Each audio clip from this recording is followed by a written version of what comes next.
Jiya ina magana ne akan gayyata. I was been talking about the universal invitation.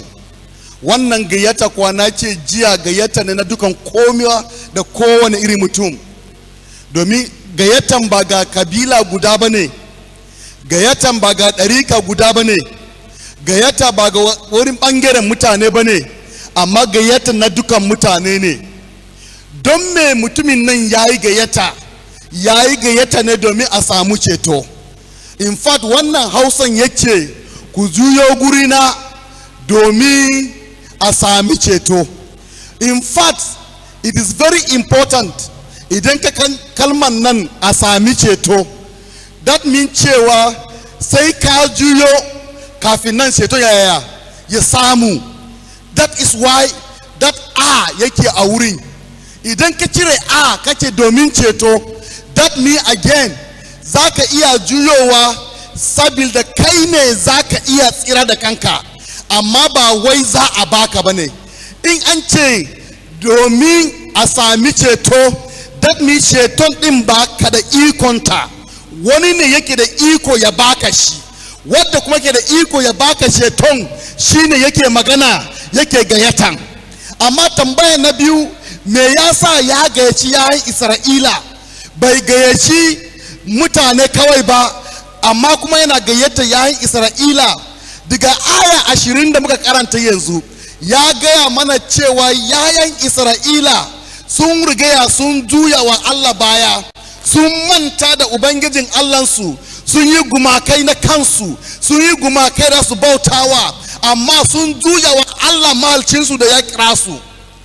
In fact, ina karatu da tsafin nan, ina karantawa a littafin fitowa, ina karatun kowane rana ne.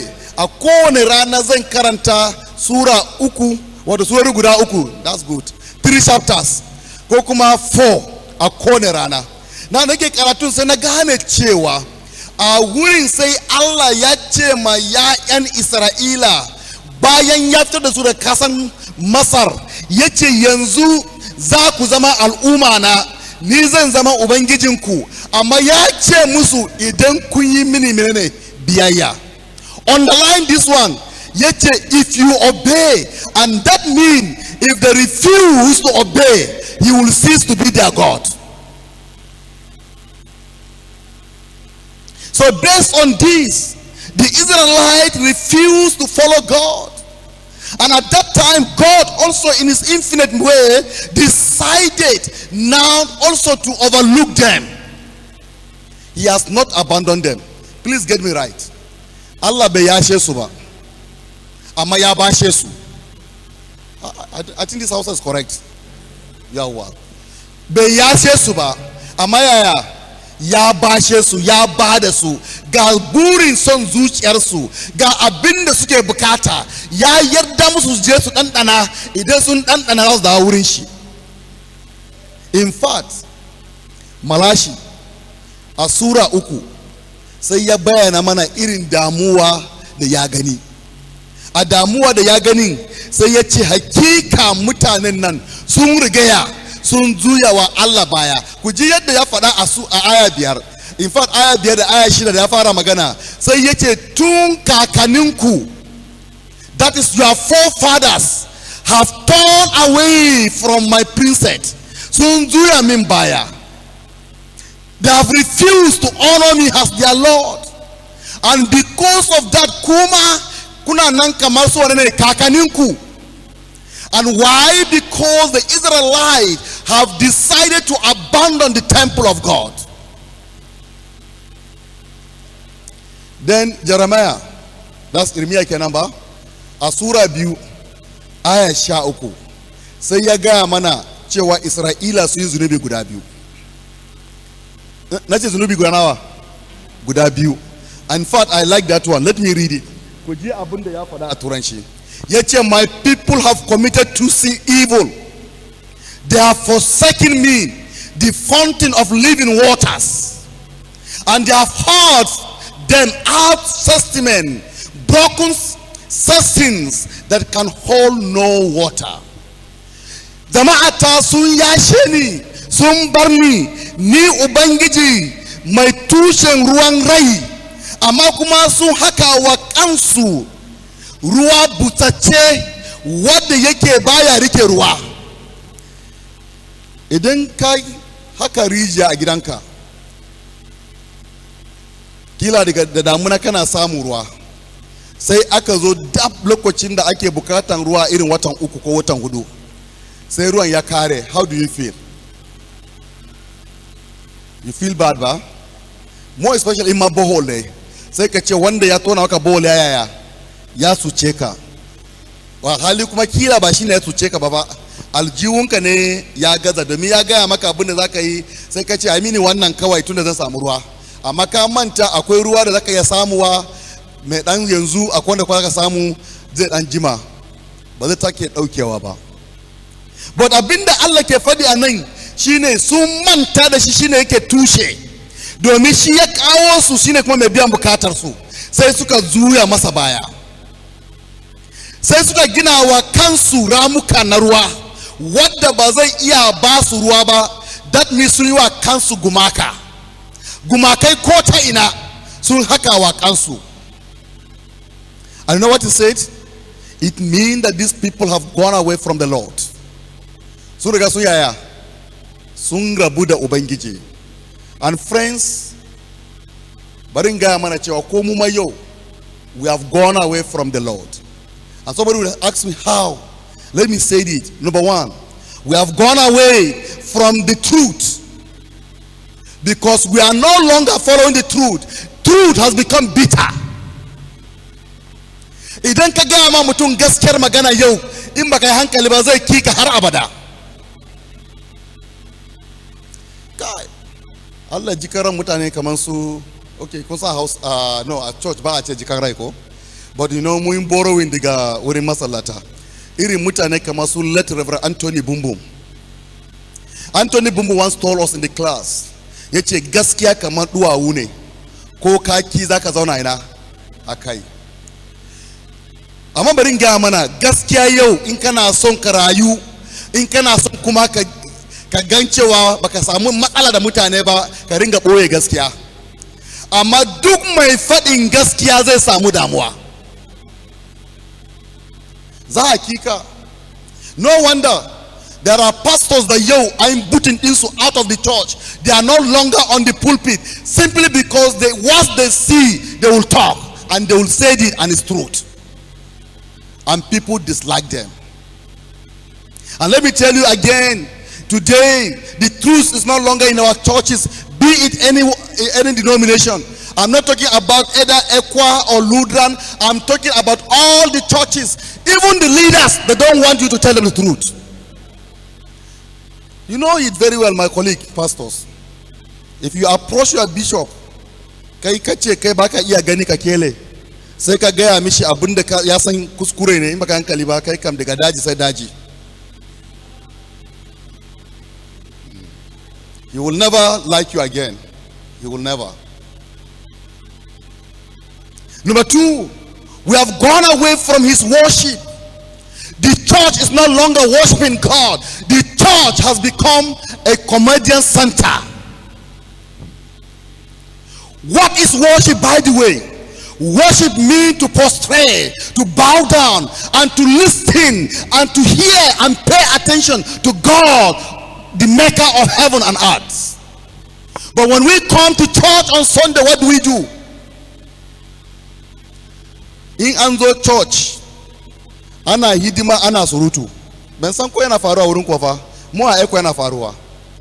Akwai matasa ma masu zuwa church da handset da hannunsu. In sun zo ko me kake yin su suna danna handset nasu ne kawai. It is not bad ka zo da handset. Ina zo da handset. Ga handset ina suna nan. It's not bad ka bude handset naka in akwai Bible a ciki. It is not bad to read the scripture from that handset. But it is evil. Get my word. I say what? Evil. When the church, the service ongoing, kaje kana shouting the friend naka. When the service ongoing, kaje kana wani downloading wani abu, you are paying two allegiance. Barin ga muku wani abin da dame ni ma sosai. Pastoci ne yake damuna da su. mun taba zuwa taron fastoci a Taraba a Jalingo, muka gaishe wani ga babban bako, babban malami ne, shehun malami ne, ana kiransa Professor Bitrus Sarma. An Bitrus Sarma sai yana wa'azi, sai ya ce dan iskan pastor. Kuma taron fastoci na gaya muku ba, ku ji kalmar da ya ce mene dan iskan pastor. Da ya faɗo na kalmar dan iskan pastor, muka ji church ta fara sai ya ce idan kai ba dan iskan pastor ba, yaya za a baka kudin ikkilisiya ka je taro, ana taro ana wa'azi kana wuri cin abinci kana buga karta?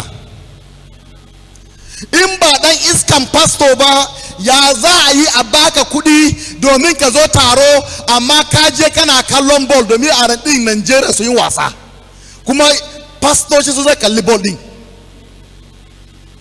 So wannan aikwa ne, a ina fata Elsen babu yan iskan pastor.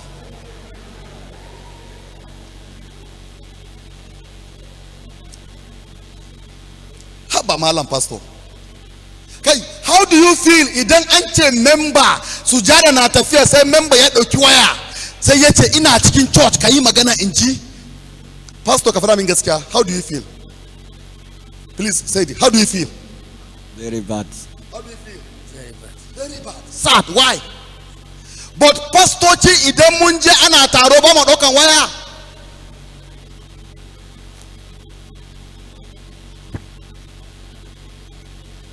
Abinda baka so a yi maka, wannan ayar Allah ne fa ba ni ba. And do you know again, wannan ba shine kawai sayawan ba. Sujada yau idan babu rawa a sujada bai zama sujada ba. Bari in gaya muku, na yi sa'a yau na sa takalmin rawa amma ban yi rawan ba. Kuma a church dina an sani ina rawa. Duk wanda suke zuwa ekwa gunni sun san ina rawa, ina yi.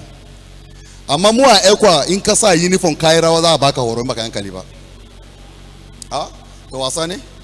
Da zuna gaya ma wani na ce ta manta ni ekwa ne, da aka ci za a yi bai ko kuma na son je yin rawa, sai na ce ta manta ni ekwa ne, na faɗa mata da zo. Domin mu a wurin mu ana maganan cewa kai ka zama too holy, amma an manta cewa mu an yi mu da jiki ne, kuma jikin nan we are relational human being, and you know, as a relational human being we have an emotion, and once there is waka da ya motsa ka dole ka tashi. So this doesn't mean anything, but mark you, akwai rawa da zai iya sa mutum yayi zunubi. And you remember, it was because yar Herodias ko ta yi rawa mai kyau, ta burge babanta, sai baban ya ce kai ki je kowane irin me kike bida a gurina ni zan yaya. Sai ta je sa maman ta ce ga alkawar da baba ya yi mini fa, amma kuma yanzu me zan faɗa mishi? Sai maman ta ce kai zai ki ce kina son kan Yohana mai yin baptisma? Muguwar mace kawai, ba a wani abun kirki sai kan mutum. Me yasa take bukatar kan Yohana mai yin baptisma? Domin Yohana mai yin baptisma ya faɗa mata gaskiya. To malamai, malama, za a iya bidan kanki domin za ki faɗi gaskiya. Abu na uku, we have gone away from our trust and confidence in God. The trust that we have for God is no longer there. In fact, yawancin mu yanzu ba mu dogara ga Allah, muna dogara ga layu ne, muna dogara ga guru ne, muna dogara ga boka ne, muna dogara ga ababe diyawa. Bari in ga muku labari kuma yau. An taɓa yin wani zaɓe a Ekwa, a wani DCC. Kun san muna da DCC. In mun juya DC kamar wayanda suke diocese, za mu ce kamar diocese. But because the DCC, like you all are here, are part of Taraba, duk Ekwa churches, DC ɗaya ne. And you know what I mean. Sai aka zo a yi zaɓen chairman. A ce akwai masu neman kujeran chairman, ɗayan ya je wurin boka, sai ya tambayi boka, aka bashi magani, sai bokan ya bashi magani, sai bokan ya gaya masa idan kun shiga hall za a fara zaɓe, ɗan uwanka ɗayan zai fadi. Sai kuma da aka zo za a yi zaɓen da gaske sai ɗayan ya suma, ya fadi ya suma. Sai aka ɗauke shi da maza aka tafi da shi zuwa asibiti. Sai shugabanni suka ce to yanzu an ɗage zaɓe, sai mun gan yadda yanayin ya faru. Sai malam ya tashi ya ce babu, ba wadda ya isa a ɗaga zaɓen nan, a yi zaɓen kawai. Dama ana gani to tunda wancan shine threat, in ya fadi ba shi kenan ba, kuma ya suma yanzu, to ya za a yi a zaɓe shi kuma wanda ya suma, ba gara zaɓe wanda ke lafiya ba. Wanda ya je muna kiran shi electoral officer, kuma electoral officer ECWA shine the higher person za a turo, the higher level, ba mu ne muke constituting nashi ba. Sai ya ce wannan zaben an daga shi, kuma an daga zaben. To wanda ya je wurin bokan ya fadi, shine karshen magana din kenan. And this is ECWA. Kuma barin gaya muku, ɗariku da yawa suna zuwa wurin boka. Zawuka ECWA a ikkilisiya ko na Lutheran ko a ina ana zuwa wurin boka. We have gone away from the trust. The confidence is no longer there. In fact, that is why members are no longer respecting us as leaders of the church. Because sun riga sun gane cewa mu yanzu mun bauɗe ba mu kan hanya. And again, we have gone away from God in conversation. Ba mu iya yin zumunta da Allah, mu yi magana da Allah. Addu'a ita ce magana da Allah, ko haka ba? Amma kusa abin da muke yi ne, idan mun zo church muna fadin addu'a ne, ba mu yin addu'a. I was here first day da shi Pavenu ya yi koyarwa akan addu'a. I listened to him very well. I follow him one by one, word by word, verse by verse yake fasawa. And I want to hear more. Yadda zai gaya mana, how can we honor God? So the second day I was not around, so ban sani ba ko ya fasa wancan, and I left. But let me tell us the truth. Most of what we do in the church, we are saying a prayer but we are not praying. And that is why we have copied people. We don't even stand on our own and use the words. The words that we are using is other people's words. We imitate people in prayers. Idan kai magana da abokinka kan ba za amsa ba ne? Hello? In kai magana da abokinka ba za amsa ba? I proper communication shine when you speak, the person what? Respond. But what we do when we come, we speak. God has not responded. When it is time for him to respond, that will going to be the time we're going to leave his presence. And even when he's responding, we don't have the ear to listen and to understand what actually and how he's responding to us. And no wonder some of our prayers long before this time around, they have already been answered, but we are still bothering ourselves and praying for them. Na fara yau a class na ce ma waɗansu ɗalibai, na ce musu waɗansu addu'a da muke yi na muna bawa Allah wahala kuma muna ba mu kanmu wahala ne. Na ce domin Allah ya riga ya amsa addu'o'i din. Sai ɗayan ya ce mini, ya ce ta yaya in faɗa mishi misali. Sai na ce malam ba zan baka misali ba, domin a malam a class in mun faɗi magana za mu ba da assignment ne. Sai mun baka assignment ka je ka yi. Sai na ba su assignment yau. So they will report to me on Friday. Then you get the answer. Kila kuma kuna neman ba ku misali ko? To bari in ga muku misali daya. Wani yana zaune yana addu'a, yana ce ubangiji ka gyara matana, ka gyara mijina. Haka ne? Amma kusa wani abu ne? Gyaran din ba Allah ne zai gyara shi ba, kai ne zaka gyara kanka. Kira gyara mai gidanki domin ya riga ya baka asirin a hannunka. What is the logic? The logic says that wives submit to your husband. That's all. And any woman that actually have submitted to her husband, the husband will not cease loving her. And the Bible says, husband, love your what? Your wife. See again now? in fact barin ga muku Allah ya sa abin da yake yi. Mace tana bukatan kai ka kaunace ta, ba ta neman wani aborinka, ta san cewa kana kaunanta. Ta yaya ta san kana kaunanta? In ba ta da lafiya ka je wurinta ka taba ta. Haka ne mamana? Ka taba ta, tambaye ta ya jikinki, ya kike fama, me kike ji kuma. In ta ce wannan wuri ka ce to mu je asibiti mana, kar ka tura ta asibiti ta kadai, kai ka je da ita asibiti.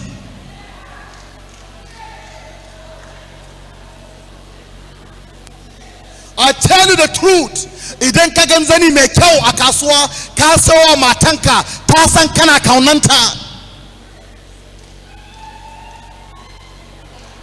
But what is happening? Kai ka zauna kana ta cin tuwo kana cin kwalon, amma ka ci abinci mai kyau a waje, ka dawo gida kuka ka ce ka koshi. Mata ku ce mugaye kawai.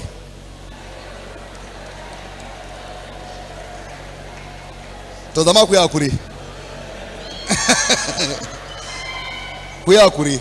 Amma kusan gaske ne, in baka yin kai ba mugu ba ne. In baka yin kai ba mugu ba. Duk namijin da yake cin abinci a waje kuma baya tana da mai kyau a gida, shi mugu ne.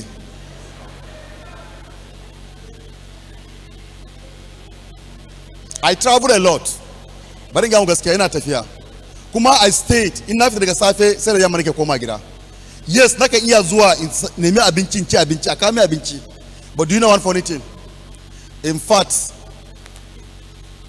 I'm still waiting. I thought she will join me. Though ta gaya min tana da aiki, but she promised me cewa she will join me before 6 o'clock. Na so da mai tana nan faɗi wannan magana. But I will tell you the truth.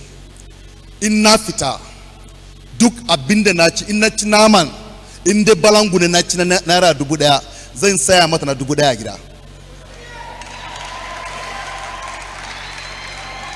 In na saya naman kaza na ci kaza, za a yanka musu kaza a gida.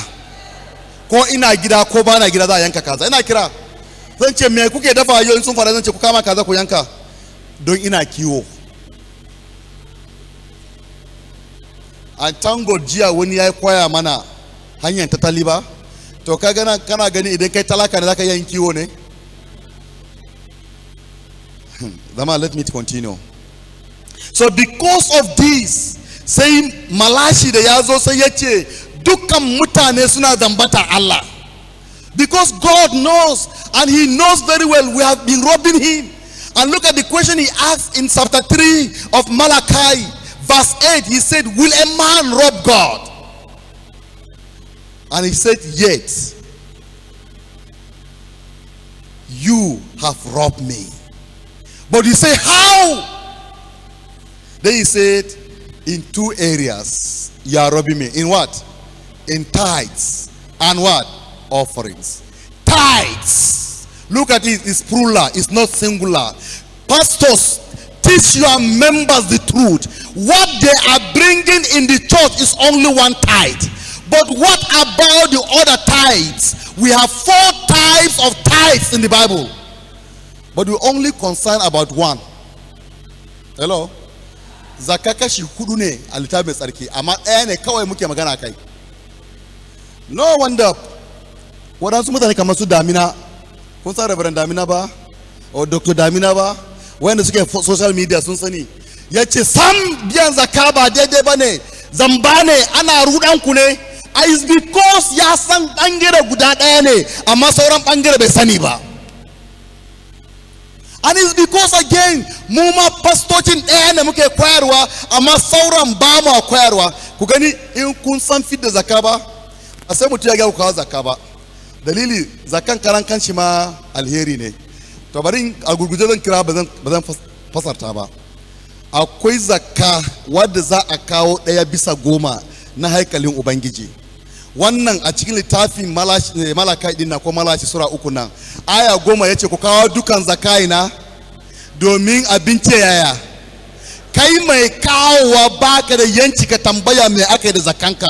Ba kamar da muke a kauye ba, wai in an tara zakka in an zo za a buga damuna sai a ce to zakkan nan ko za a sayar mana. A'a, wannan zakkan baka isa a sayar maka ba.